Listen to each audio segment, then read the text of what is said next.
Usually మెలాస్మాకి general గా doctors ఏం recommend చేస్తారు అంటే స్టెరాయిడ్ బేస్ లో ఉన్నది విత్ రెటినాయిన్ కాంబినేషన్ లో ఉన్నది రికమెండ్ చేస్తారు. రెటినాయిన్ విత్ హైడ్రోక్వినోన్ ఉంటది, అది రికమెండ్ చేస్తారు. బట్ అందరికి స్టెరాయిడ్ అనేది ఖచ్చితంగా పడదు.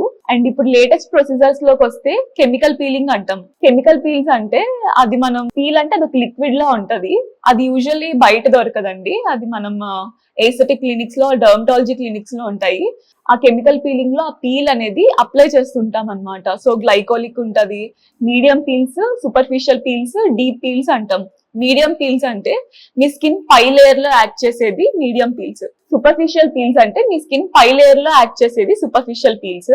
మీడియం పీల్స్ అంటే కొంచెం సూపర్ఫిషియల్ కన్నా కొంచెం డెప్త్ లోకి వెళ్తాది అనమాట medium peels. And there is also deep peels. Deep peels అంటే అది మీకు డీపర్ లేయర్స్ లోకి యాక్ట్ చేస్తుంది. సో ఎవరెవరికైతే షుగర్ పేషెంట్స్ కి గట్టా ఈ అకాంతోసిస్ నైగ్రెన్స్ అంటాం కదా, అలా ఇక్కడ నల్లగా ఉన్న వాళ్ళకి మనం కొంచెం డీప్ పీల్స్ వేస్తాం, ఎందుకంటే వాటికి కొంచెం మనం డెప్త్ లో యాక్ట్ చేసే పీల్స్ వేస్తాం. సో మెలాస్మాకి కూడాను ఈ పీల్స్ అనేవి చాలా బాగా యూజ్ అవుతుంది.